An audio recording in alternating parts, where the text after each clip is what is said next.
welcome back to Tales from the Pit. This is your content warning. In today's episode, I'll be discussing obsessive compulsion, manic depression, and self-harm with my guest, comedian and raconteur, Jamie Loftus. But first, the thing I insist on doing at the beginning of each episode so I still feel like I'm employed as a writer. In today's case, a screenwriter. The movie? Cyber Hack 3. Giga Hack. The final hack.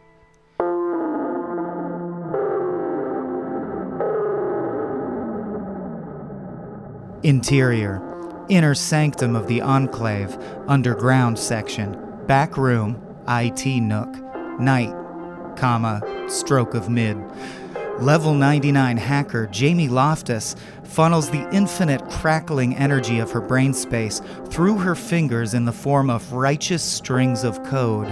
Firewalls quench themselves, nodes are denuded, and cookies crumble before her merciless onslaught of letters and numbers, symbols, and things like that. Green tint, you bet your fucking ass. She can barely see through her signature triple-layer sunglasses, and her trademark fingerless gloves hinder her mobility tremendously.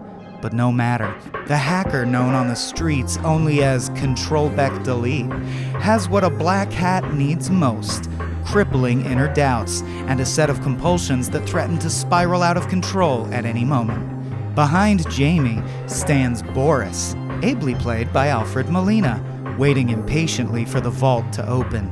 His whole life has been leading to this. Boris, how long? Jamie taps out a quick command. Jamie, 10 minutes. Feeling a compulsion to retype the last command in a more technically efficient way, Jamie deletes and re-enters her wicked cyber attack.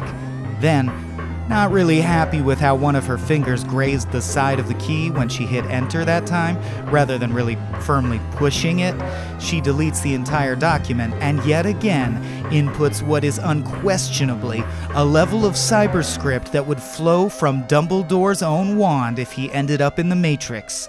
Jamie pauses to stare into space and concoct an elaborate one-woman show combining Matrix and Harry Potter lore. Snape would be the twins with dreadlocks.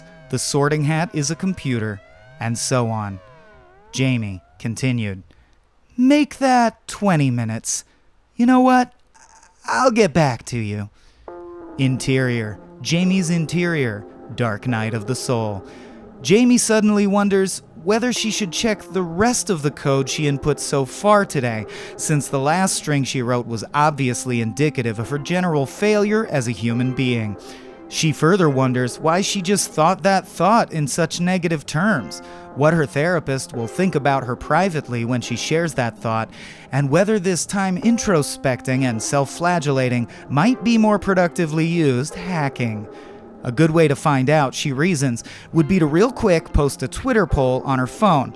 Then she could monitor the results compulsively and compare the number of votes to the number of likes and retweets to support her theory that people love to be asked for their opinions, but also hate you and wish you would die. Of course, the votes would need to be tallied in a notebook, and said notebook can't be written in until the last notebook is complete.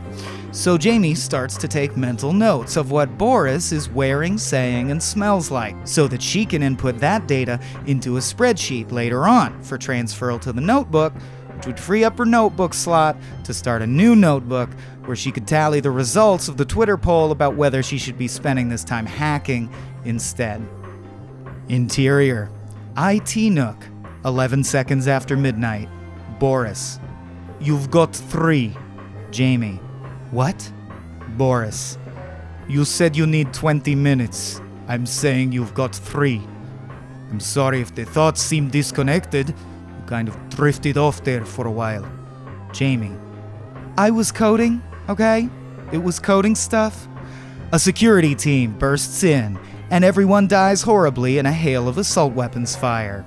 The security team is comprised entirely of white males, but that doesn't mean we have to make a thing about it. Fade 2. Interior, therapist's office. Afternoon, Jamie to therapist. Anyway, that's what I feel like will happen if I sleep more than 6 hours a night. Therapist. At least Alfred Molina is there. Jamie nods. For it is true, in her dreams, Alfred Molina is there. Alfred Molina is always there. And if you didn't get any of the references in that, you owe it to yourself to get better acquainted with the work and mind of Jamie Loftus. Hopefully our conversation helps.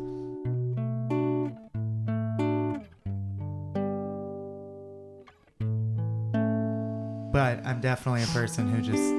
You're like, well, it works. It works it with does a the workaround, job. so yeah, I'll I wait will not for it to deteriorate further. to find the real. Yeah, Yeah. I do the same thing. That's a good segue in. Sure. Wait, but you do the same thing? Yeah. Everyone, welcome to Tales from the Pit. I'm here with Jamie Loftus. Thank you Hi. so much for being here, Hey, Jamie. thanks for having me. Always quite a pleasure to have you. Basically, because they started rolling somewhere in the middle of that. Listeners, it's so sloppy here. Small Beans is sloppy. There's no official start to any of the shows. Only one-upsmanship has a format. But we're here with Jamie, and we're going to be talking about obsessive-compulsive disorder. Yeah. And we were talking about how the audio system that's recording this thing you're listening to is somewhat broken, but it still works enough, so I'm not going to do anything about it. Right. Yeah. And that leads me to a great first question, I think, just like a jumping off point, which would be, Yeah. how is people's media-based perception of the disorder different than what it actually is to live it? Because I would think something that someone with OCD would be triggered by would be things like that, like can't put things off, have to fix things. Oh yeah. I don't know. I mean, I know, like, it's different for everybody. I know that the general is like touching a doorknob a certain number of times, or, the world ceases to be for you, or stuff like that. Like, I think people usually associate it with tangible things, and like being very neat, which is not fair to OCD people who are very not neat, like me. That's kind of what I was wondering, is are all OCD people really neat and live very cleanly? No. Okay. I mean, yeah, I only, can speak to myself. It's weird. I mean, I guess I sort of like to have things a certain way, but it's not... that doesn't translate to organization for me. I feel like that's like one of the only available perks of OCD, is that you would be very, very organized, but that's not the case for me. We interviewed Biba Pickles a while back, someone who struggles with manic depression, and she describe, so maybe you can verify, or you've had a different experience. Or refute. Yeah. For her, well, it is different for everyone. That's the point. That's why this show's got legs, baby. It could go for years. This is part 1 of 9 OCD episodes. Different people refuting where people are just debating each other, and then at the end we fight. Jamie was full of shit. Yeah. She's lying. But she did say the manic periods can feel like there's benefits to them. Oh, yeah. Because she kicks ass and can focus and get shit done, as if she'd taken Adderall, but she didn't. Unless she did. You know what I mean? And then if you take Adderall on top of a manic episode, you're a fucking superhero. Yeah, exactly. You can do anything. But does OCD have any aspect like that where No. You still look around at your room and you're like, where's the OCD benefit? Yeah, I struggle a lot more with my bipolar experience, because there are, like the benefits of mania, if you can call it that. But, not to imply that it's a good thing. But no, not at all. Listen to the episode, because the depressive periods are not worth it. Brutal, horrible. But there's no part to my experience with OCD that's been like, well, there is this. Like, there's pretty universally like, cops will give you tickets if you have OCD. Yeah, right. Like, there's no fringe benefit that I have found. Well, great. Then let's just dive into the horrible shit.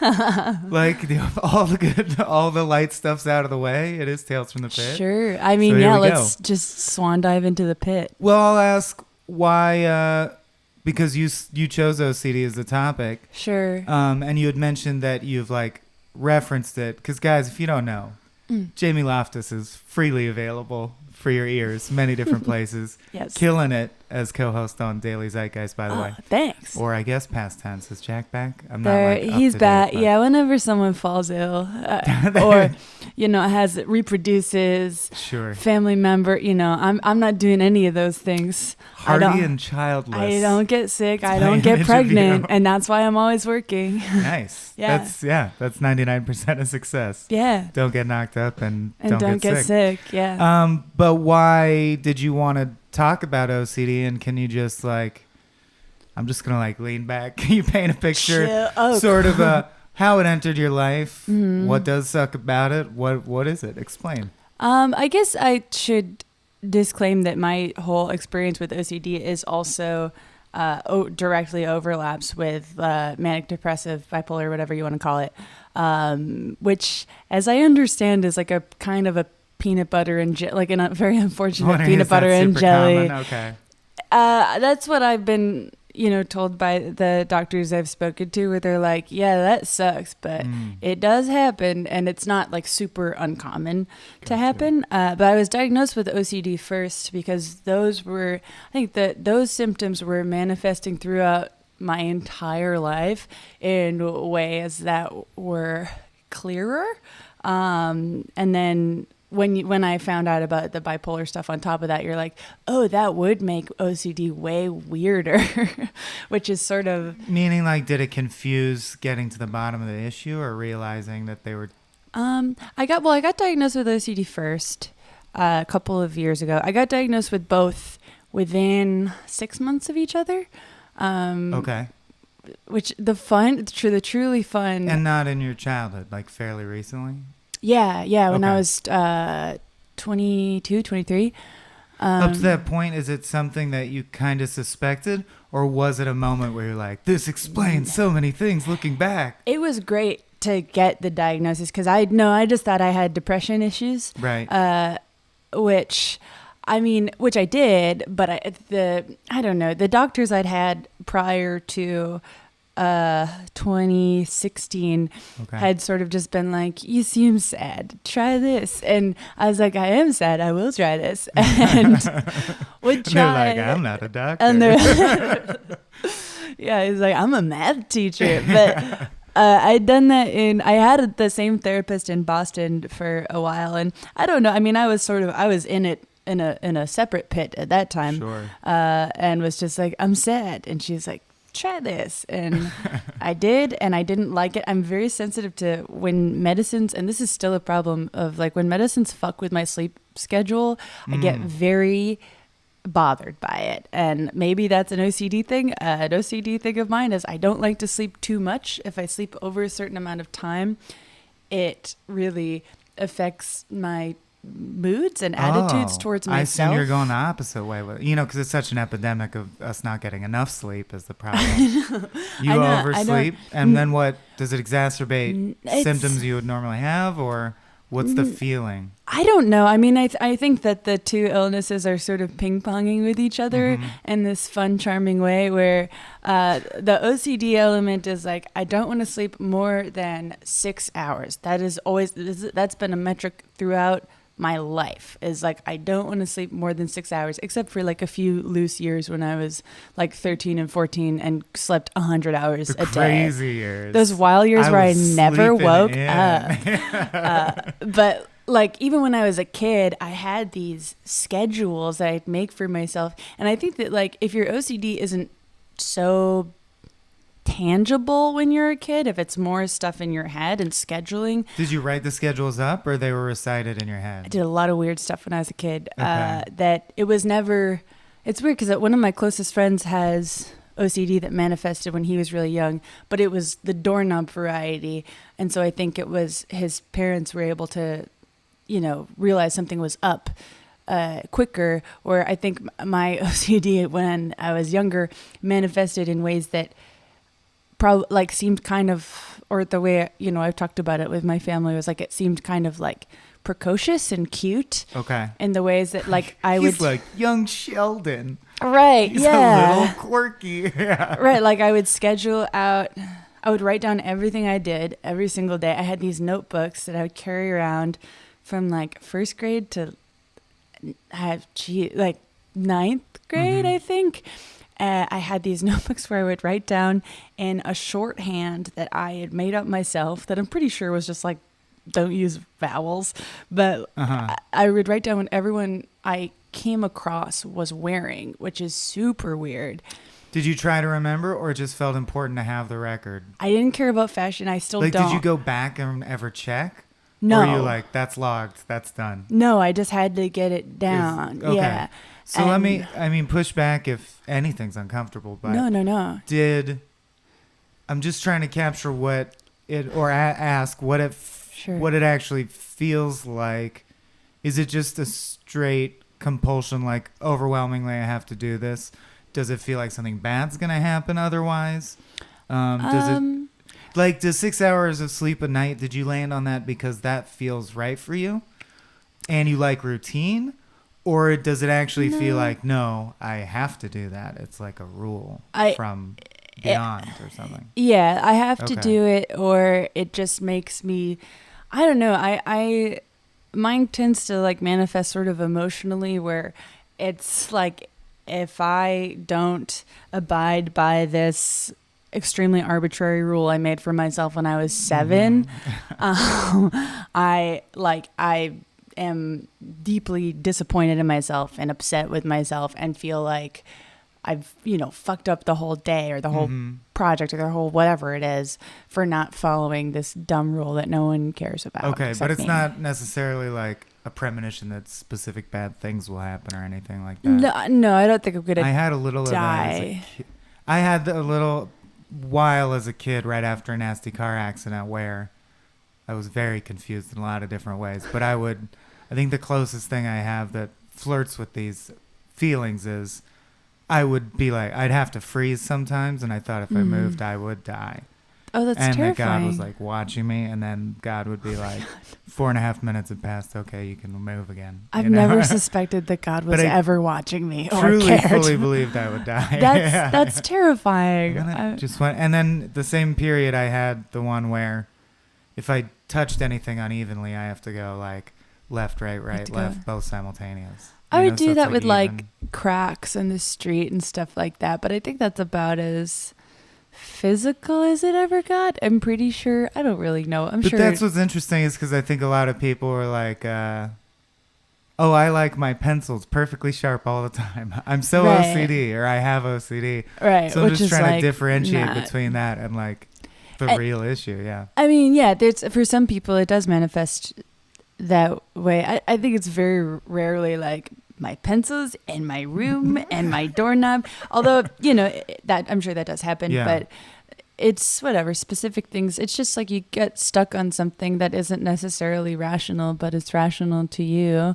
and then if it's not the way your irrational brain needs it to be, then something is wrong. Your brain just releases like the punishment chemical, like you did bad. Yeah, like something is wrong. And I think, and how you deal with that, I guess, sort of depends on a number of other factors. Like I tend to go very much in the direction of like, this is my fault. How can I fix it?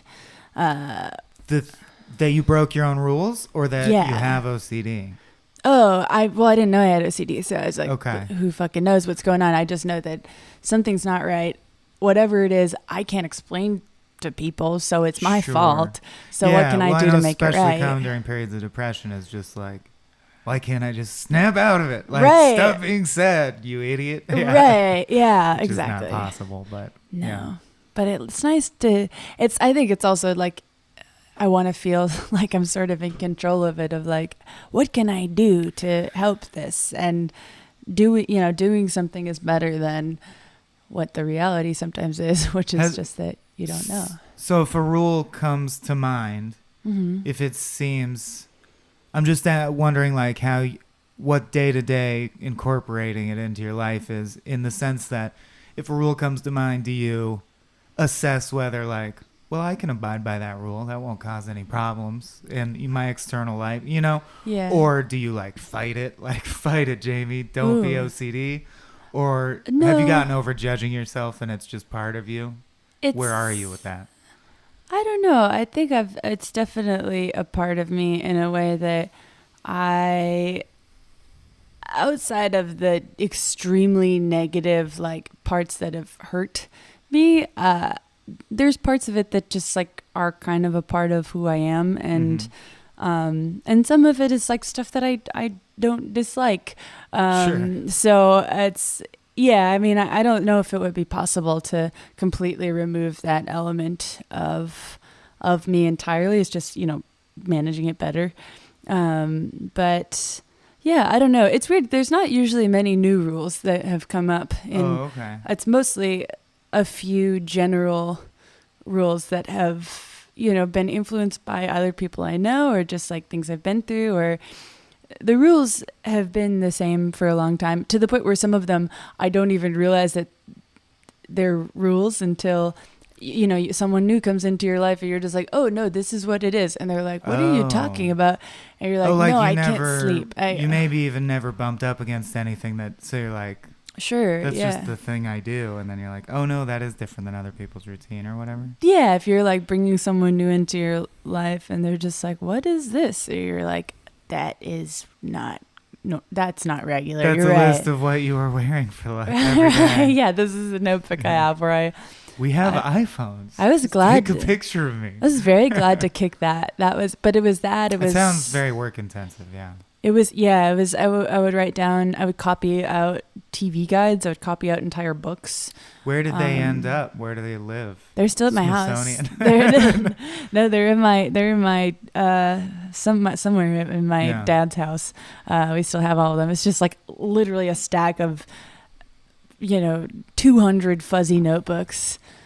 Yeah, but it's also terrifying. What a terrible segue. Speaking of fuzzy, that is what I wanted to mention. Is it's so the line is so blurry when you talk about, well, what is just a routine? There's plenty of people who are anal or adhere to a routine or just like specific routines. When does it become a problem? And I guess the general rule of thumb is like, when it gets in the way of your life or is detrimental to just when it starts hurting you and others. Yeah, right, like you're spending every day writing your notebook after school could arguably cut into time you could have been doing better stuff. Sure. Yeah, but it's that, I mean, no one really picked up on it when I was little because they were just like, Jamie wants to be a writer, so she does this, like, and, totally, and I can't fault them for that. I like, who would, if my little kid had like spiral bound notebooks and was writing all the time, you'd be like, how studious, how cool. They're way like advanced. They're an old soul. They're going to be a novelist. Right. Yeah. And that's not a thing you discourage your kid if they take an interest in writing. And like writing over, whatever. Like my parents were stoked. My dad was a journalist and he was like, check it out, So, no one was discouraging me from the notebooks. I don't know that anyone was, I don't really remember how much I was disclosing what was in the notebooks. I know from my classmates, I was definitely really careful that they didn't see what I was writing because it looked like hieroglyphics that if they could figure out what it meant, I forgot it's all in I would be the fucking weirdest kid in the world, which was already, you had constantly the on the feeling precipice. that like people would make fun of me if they saw these notebooks or something. Yeah, I mean, when I was doing it in like elementary school, I didn't have like a lot of too much trouble fitting in until like middle school. So in elementary school, when I was doing this the whole time, I was like very careful that you felt society's no gaze one already. knew. Because I was like, if I thought that my friend was doing this to me, I would make fun of them, I would make fun of them. It's weird. And so I was really careful that cruel. I think my best friend Jade knew, but pretty much everyone else, even my friends and my cousins probably knew, but like... Did you never like pass notes in class using that language? No. See, it seems like that would make you cool in elementary school. No, that's Jamie invented a code. We can do whatever we want now. No, the vowels would come out when I passed notes. I guess the teacher wouldn't have to be too bright to look at the board and like, this says I'm a bitch. I can read it. Right. There's just vowels missing, you stupid kids. Who wrote this? I don't know why I was like, I'm a genius. They're not going to figure it out. They're just going to think I'm writing letters down all day. But it's like writing down their full names without vowels. Like, It would have been pretty easy to figure out who was who. Also, if I saw a friend and I truly believed they spent a lot of time writing down random assortments of strings of letters, I would also ask, you would what's also that about? think you're weird. Like, yeah, so I was really careful there was a time in second grade that I remember so clearly that someone took my notebook away, and it was like a classmate, and I was like, oh, this is so horrible. Like, I was terrified. Yeah. And then before he could read it, the teacher took it, and I was really relieved because usually I was usually cool with teachers, and I don't even think anyone ended up looking in it. Like, I think they were just like, hey, don't take that from her. Hey, here's your Lilo and Stitch thing. Nice. And then I would have my Lilo and Stitch notebook bag. I forget what. So you're in a Stitch shirt today, right? I am in a Stitch shirt today. I had all, whatever notebook cost 75 cents was the notebook that I had. Right. But yeah, whatever notebook. I do think that that was a Lilo and Stitch notebook that I had put glitter glue on, because I remember that very clearly. I didn't know if it would be condescending to ask. I was like, did you decorate the notebooks? Were they adorable? Sometimes they were really cute. The Lilo and Stitch one was a cute one. Man, that'd be amazing if like one of your parents is just like, I know it's wrong, but I ain't snooping. I just want to see what little Sweet Pea's up to. Look at this adorable unicorn one. It's got the glitter and glue. April 4th, Jamie says, like Brenda Fleischman, yellow blazer. Right, like yellow shirt. What's she planning? Yeah, kind of. So that was just like, that was the earliest manifestation of it I have physical proof of, but it was also like, I would try to do this thing where I would try to, and it was I was such a fucking loser kid when I was really little. Hey, now we don't like that kind of talk in the pit. Well, hold on. All right, when I was continue, you fucking loser.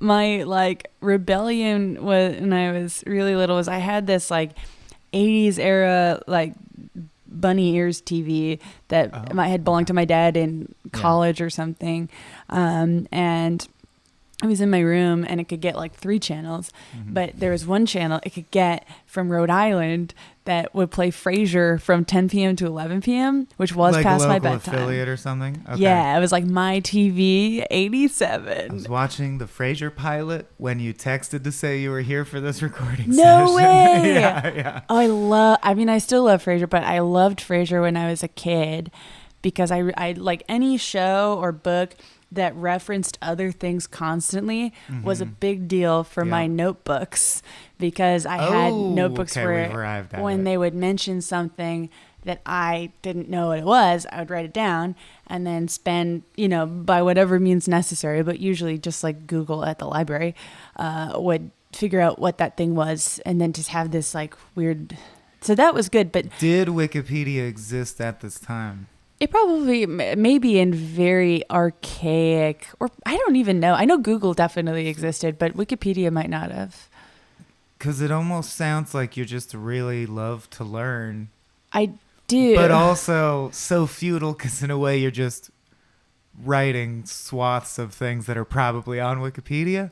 They probably weren't at this time, but it was. Sure. It was important for me that I had them down in my notebook for some reason, like all in shorthand. There was all in shorthand, but there was something on Frasier. It was a joke, but I was a child and was like, where it was a joke that someone made about like, if they could get up at 3 a.m. every day, imagine how much they could accomplish. And I was like, I'm gonna do that, and I did that for like, I would like wake up in secret and try to build out my day like this. I wish I knew what episode it was, but it was just on Rhode Island TV, Sure, yeah. But yeah, I would try to build out my days in very particular ways and wake up really early and be like, okay, I'll go to bed at 9 o'clock, and then I'll get up no later than 3 a.m. and then I'll start doing this, and this, and the structure of days. So still 6 hours. So yeah, that was How like, do you that do was, physically on 6 hours? Like if I did 6 hours every night, I'd be zombie mode. Are you okay with it pretty much? Yeah, or? I do okay with it. Okay. And then when in manic phases, less. Sure. But 6 is usually good for me. Let me ask you this. Do you have a lot of anxiety around like what you want to accomplish in your limited time on Earth? Is that... Yeah. Because that's what I'm getting, but that could be me projecting my issues onto what you're saying. No, I mean... But is that what is like the root of getting up at 3 a.m.? Because... Yeah, I mean, I'm definitely... X amount of time to do more stuff, right? Yeah, like I'm 1000% more afraid of like failure than death, for sure. And like, and trying to modify that to be like failing myself versus failing on any arbitrary metric. But even that, I'm not a very fair person to myself, so that's not a perfect thing either. I mean, that's so important though, and I think it's important to underline, and we wish you continued success with that, because that's the most common thing is people are more fair to people around them than themselves. Always, yeah, I can't remember, there was some lecturer who was going around with like a feel-good video on YouTube recently, and his thing was he realized that he was saying sentences to himself in his head that are like comically like absurd. If your friend walked up and they were like, "Oh no, I'm sorry, I spilled and a little got on your coat," would you say out loud to them, "Well, you're a fucking loser and valueless to society. Wow. Why don't you kill yourself?" But you'll think that to yourself, in response to the same stimulus. Right. So I just think that's a huge part of introspection work. Maybe not for everyone, but certainly for a lot of people I talk to and for myself, is just stop being an asshole to yourself.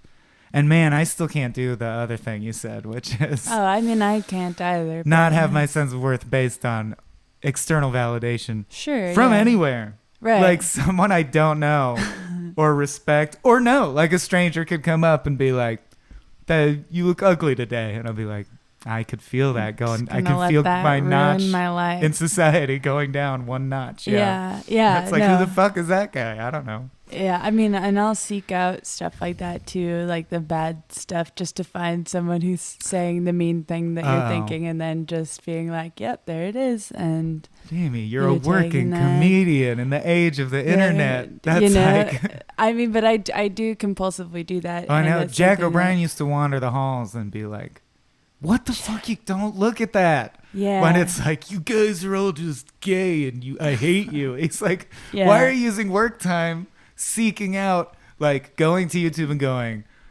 most upvoted comments and skipping all the good ones and being like, "Well, here's the meanest thing that the most people are saying about us." Right. It's so human though. I don't know what it is. Yeah. Man, that sucks. Well, it's too bad that people do that. Is it too intrusive to ask what some of the rules are that you still abide by? No, I mean, I don't know how specific I could really get about it. It's I guess confusing to talk about because it's just so ingrained into, I've been doing it for 20 years since I started, these rules started really forming in earnest. So I don't know. I mean, it's mostly connected to use of time, and over time has become how I relate to the internet and how I relate to that sort of stuff, where when things are bad, I'm usually compulsively checking something, just like compulsively checking the same thing over and over that doesn't really make sense. I mean, that I have to be working a certain amount of time, and if I work less, then something is broken. If I spend too much time on myself or on a relationship or on something like that, that's bad. Can't do that. Do you quantize everything as amount of work? Meaning, like, I've realized, I've just started working on this. I have a big problem with, I enjoy work so much and stake my worth to it so much that start to think of, like, someone will look at my schedule and go, "I thought you said you were working all day," or "We couldn't hang out because you were working all day." And I'm like, right. There's like 8 units of work, 2 units of cleaning my apartment. And they're like, that's not work. I'm like, everything is work. Like 1.5 units of hanging out with Jen to nurture the relationship so it won't wither. That's a And they're healthy... like, you shouldn't think of the relationship as work. I'm like, well, everything in life is just minutes and what you're doing in that minute and if it's productive. Yeah. And, well, no one has to be born, so everything is work, really. Yeah. And I can't... Speaking of my girlfriend, Jennifer I'll say, what do you want to do tonight? And she'll say nothing. And she'll sit on the couch and look at the wall. And I'll go, like, what do you want to watch? And she'll be like, oh, I'm a little overstimulated. I meant just sit here. And I'm like, I'm going to go insane. I cannot do that. I couldn't do it. Yeah, I don't, work is like my only source of esteem in any way. I'm nodding vigorously because that resonates with me, not to encourage you. I'm like, yes, it is, Jamie. Yeah, and it's without your comedy, you are nothing. I wish I were able to view certain things as work, the way that you're just describing. I wish I were able to do that. Oh, really? Yeah. Because my problem is I don't know what else there is, or I don't know how you view something as not work. Oh, I mean... I'm just doing this. It's not draining to me.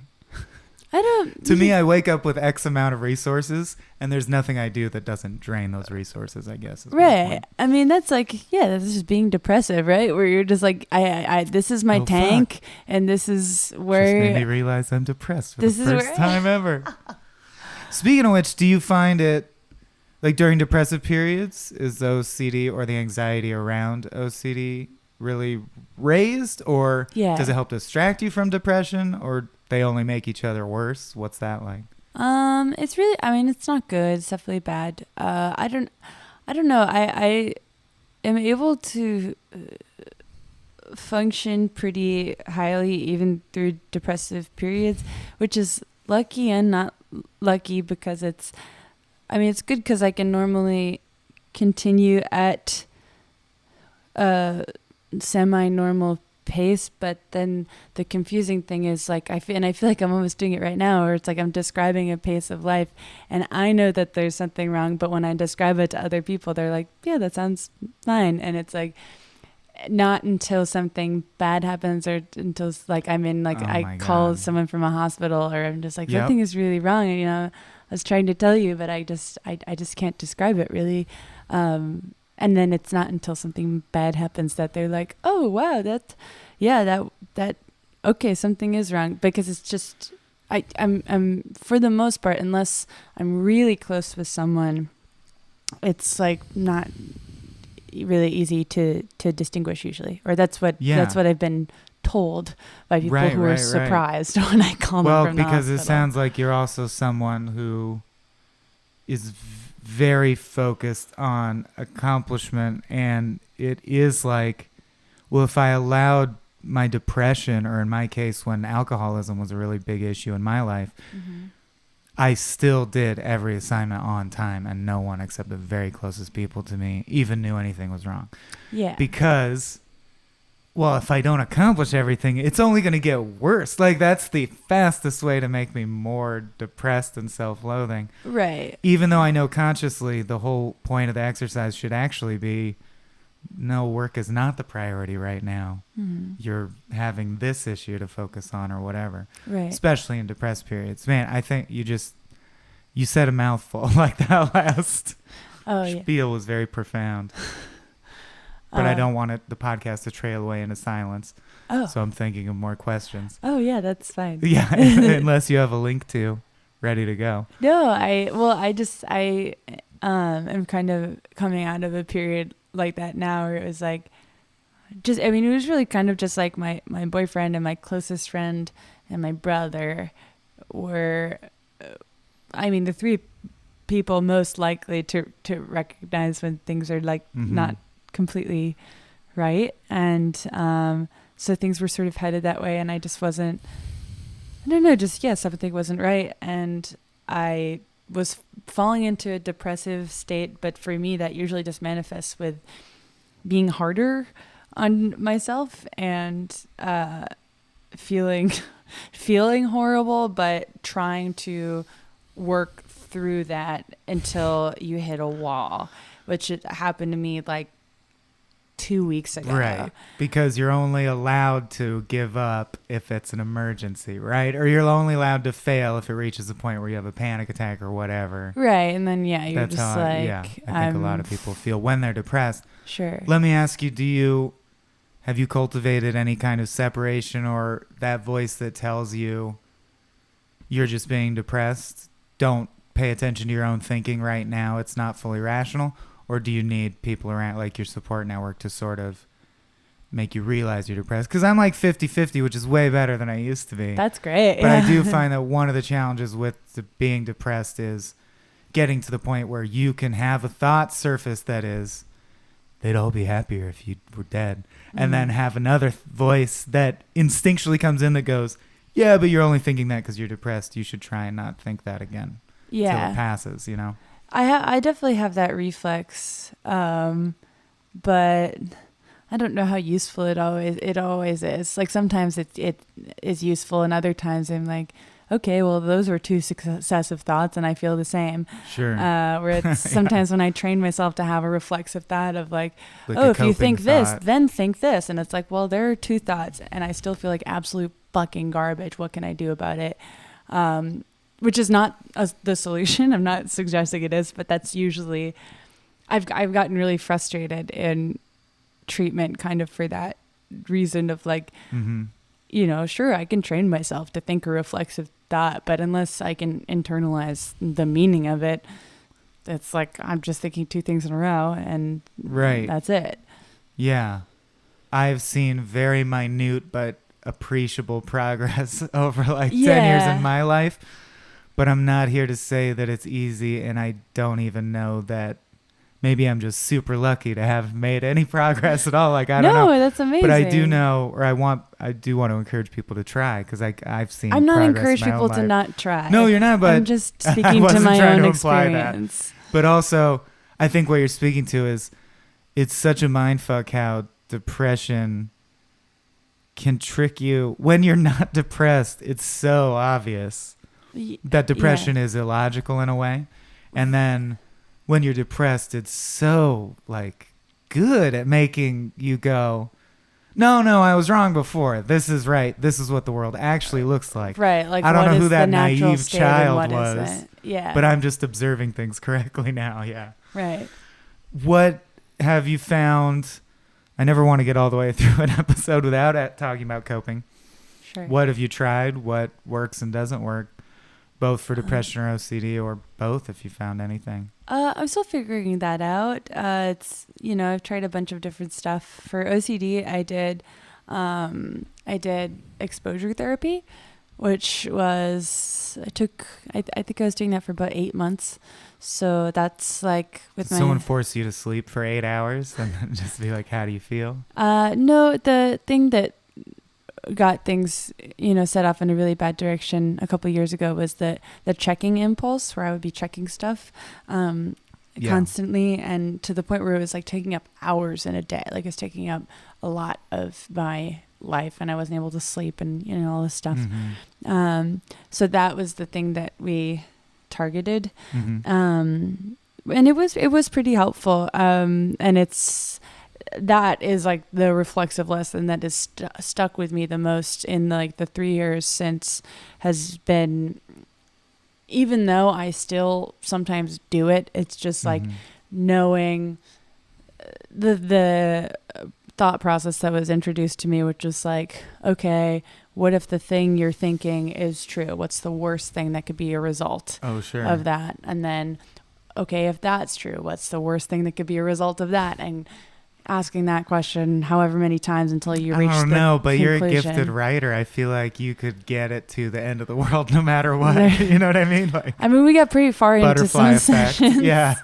But usually, you know, eventually you always reach the conclusion that it'll be fine. And, you know, it's not the end of the world. Therapists, they were like, well, that's a stretch, but okay, then what would happen? Right. Like, and then that's not likely to happen. And so at the end, you know, you'd be like, so all of that was irrational, but even if you follow the irrational path, you still realize that you're going to be fine. And So that was helpful for me, and definitely helped switch my frame of thought a little bit.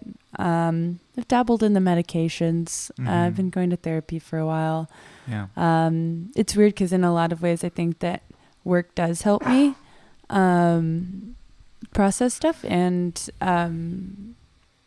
talk to people and all that stuff. But yeah, and I mean, I don't know. It's sort of an ongoing process. It's so weird because I'm also coming off of a recent depressive period. So we're both here, in a way, performing to each other that we're not depressed.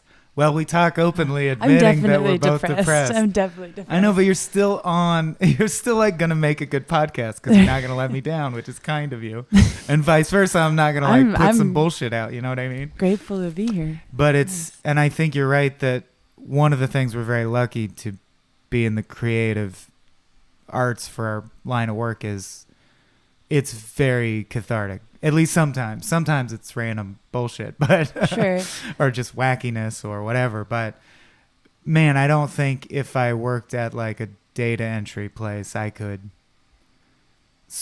I wouldn't have time in my life. Like I sympathize so much for people who don't even have time to introspect. Right. Whereas I get to introspect by writing something about whatever happened. So it's like at least you're able to sort of scratch the why am I depressed itch, and yeah, but exactly. I'm being productive. Well, I figured that out. Which is a fun hack. Yeah, and if you are you got 43 minutes before you referenced hacking. Good job. That's the new. What's your? Oh, it's the total diversion. But sorry, I reminded myself of your Twitter presence, so now I got to ask. Okay. What's the current status of the Mensa beef? Are they coming at you? Yeah, sure. There are. Sure, whatever. It's just a constant state. So that's what. So was stirring that up. You're on the righteous side of history, but is that an example of one of those things? Are you addicted to the negative feedback from these objective dumb assholes? Like, are you like? Sure. Yeah. Call me an idiot. I mean, I don't want it to happen, but I know that it's going to happen, and if it's going to happen, then I want to know. But you're not the safest comedian. Like you don't shy away from people saying negative things about you, I would say, or no, at least on your social media presence. Yeah, no, I like to talk to people who have mean things to say and have. Oh yeah, you told us that you're gonna meet a detractor in life, right? Yeah. They're all cowards. They're all cowards. They're nihilists. Yeah. These men believe in nothing, Jamie. They're cowards. But that's true. But also, I am interested in them. But that's mind blowing to me. That I would never have the guts to do that, or like. I don't even know if it's. I mean, I think it's kind of self-flagellation, and probably that's very interesting. Probably vaguely narcissistic too. But that's now you're on this two sides of the coin where. It feels you flagellate yourself for being depressed because it feels self-centered to be depressed. Yeah. Right? Sure. Right. Or I will sometimes also feel I'm a workaholic, but then literally the exact same hour have a surge of emotion. They're like, no, I'm the laziest motherfucker that ever lived. Yeah. That's the problem. Yeah. Or I don't know. It's never in the middle. Right. It's bizarre. And I feel like people who are self-loathing almost always end up at a place where they can see both sides, where they're like, yeah, but in a way my self-loathing is because I'm so vain. Like, what standard do I actually think I'm supposed to live up to? Did I think I was a god, a golden god, or what? Right. Like, what am I flagellating myself for not living up to? And then it's just like, man, that's all a lot of energy to be having these discussions with yourself constantly. Yeah.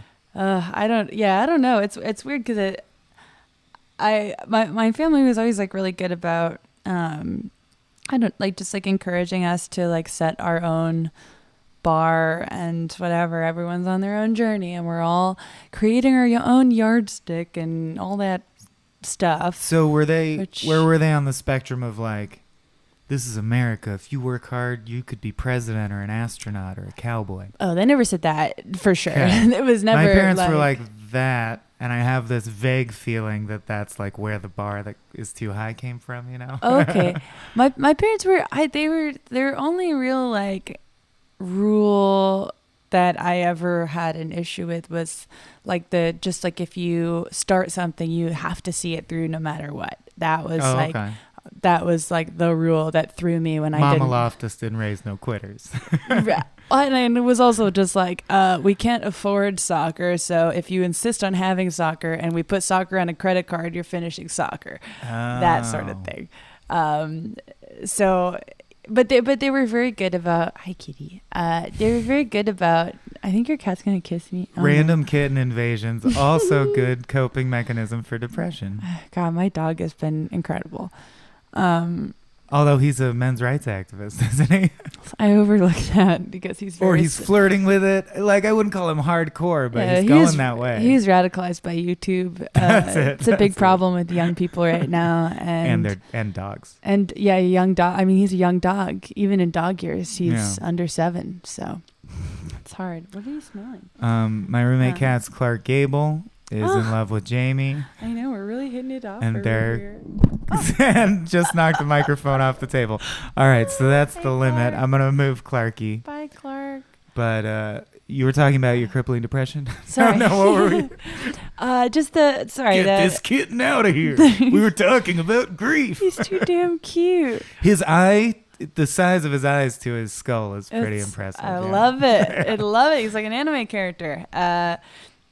But yeah, just the whole like setting your own bar versus your own, like whatever, creating your own version of success. That's right. That was very chill of them. That was really, yeah. And it was like, I think that played out in their lives to a degree of, my mom would always talk about like, although when I was younger, I really wanted to be an actor, but then I became a teacher, but that ended up actually being great and the right decision. And like, she never seemed to really have much like bitterness about the priority changing. And and I mean, maybe she was fucking lying, but it made a difference to me when I was little about, creating what does your version of a good life look like.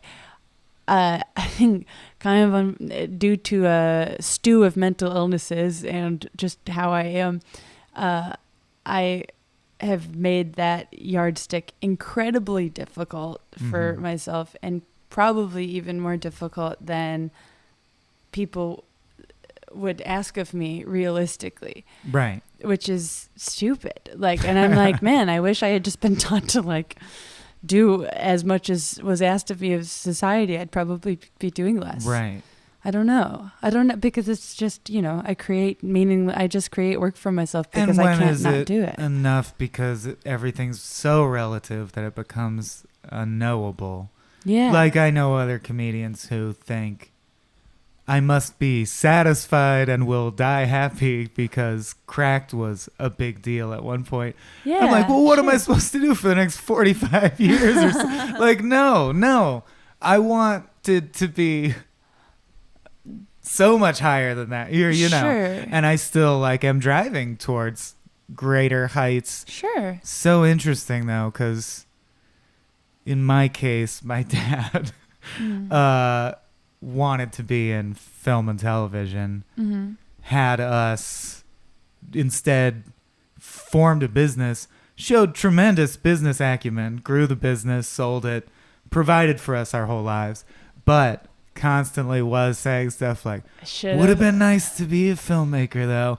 And I mean, if you're my therapist, there's something there. I don't understand fully, but I might be George W. Bushing life for the whole situation. Like, you're living out Dad's dream. I'm going to make a movie for you, Daddy. I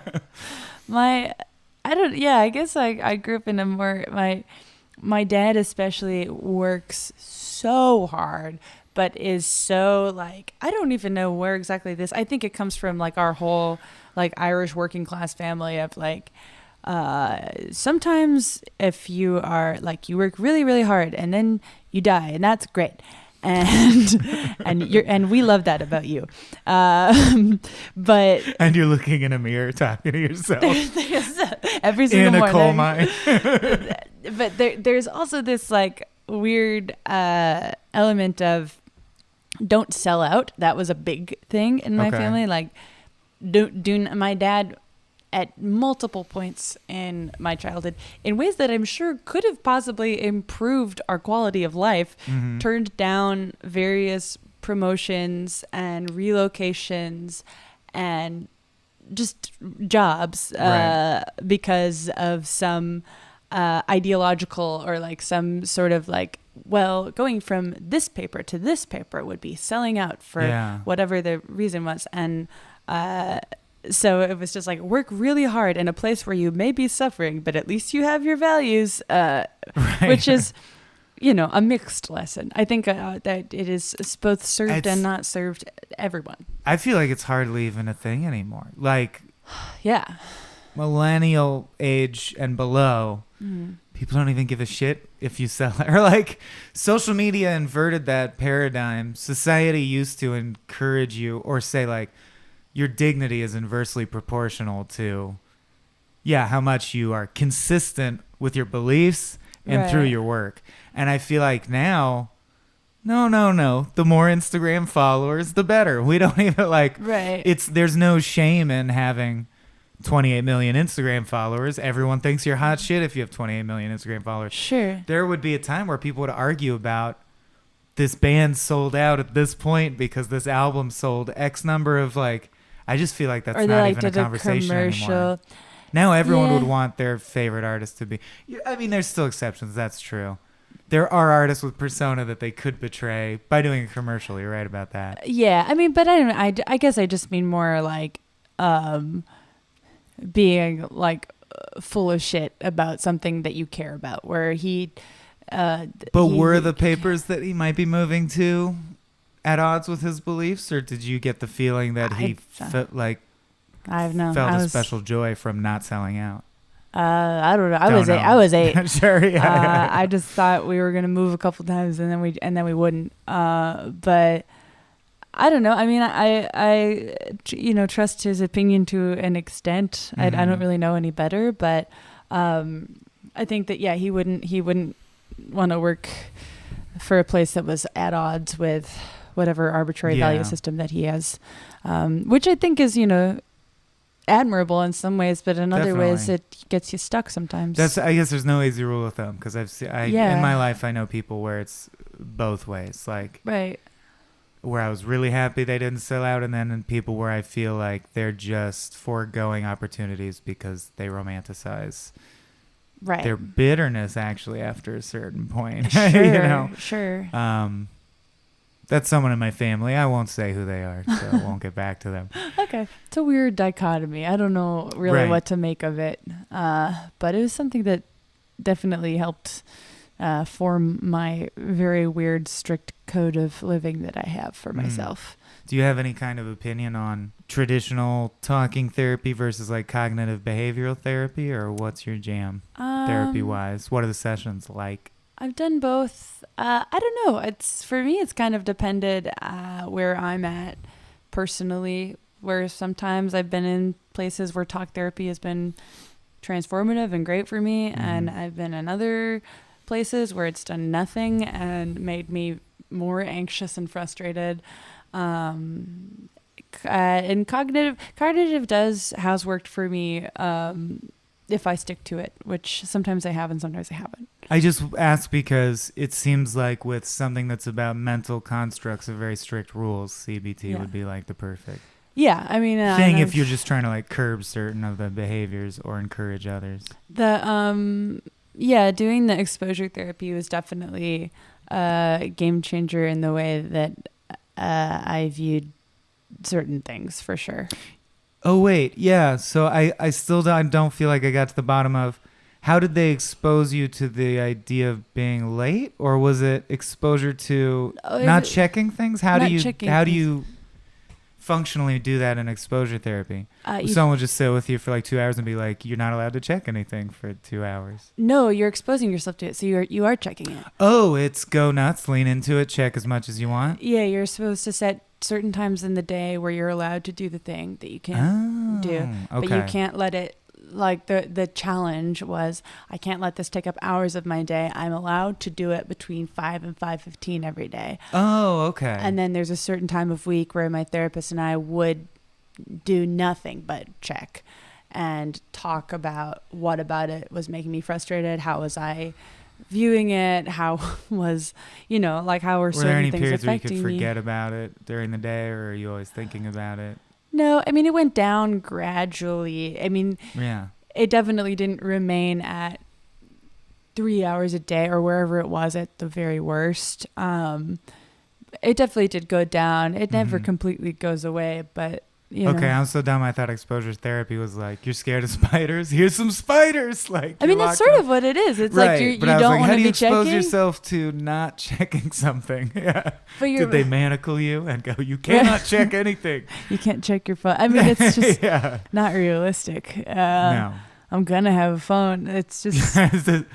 I have a feeling this was said in therapy. You can't stop me. I'm getting my phone back. I'm just... It's silly to... Yeah, I don't know. It's weird. I definitely... Because, like, it's exacerbated by OCD, especially. But no one has a healthy relationship with the internet. But OCD does not...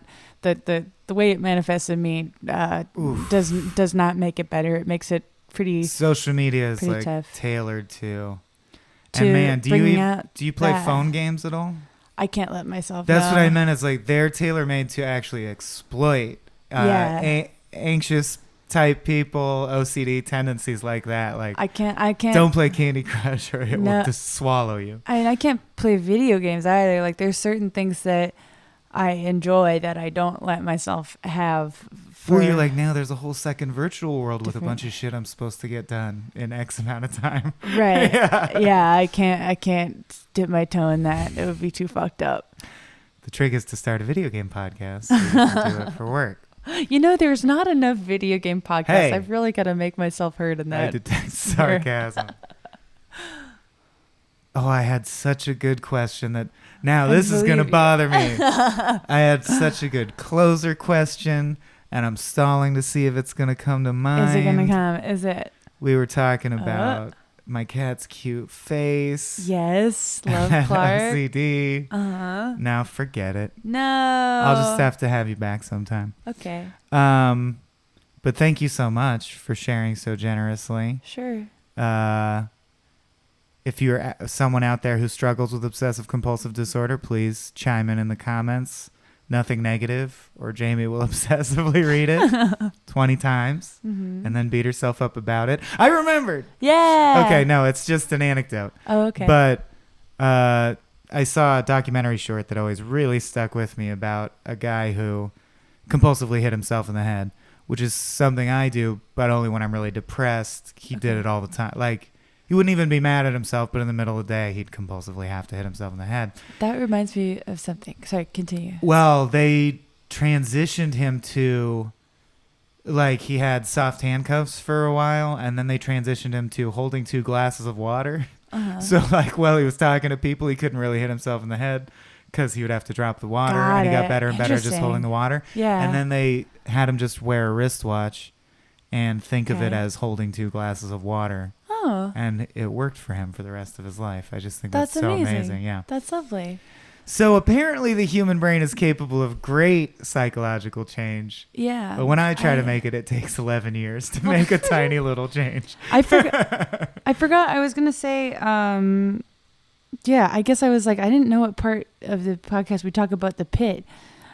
But did you withhold some darkness you're ready to drop? I guess so. I don't know. I do kind of forget about stuff a lot because I think I'm I just high functioning equals forgetting about stuff voluntarily constantly. Yeah. But the reason that people figured out that I was OCD was not because of the compulsive checking behavior.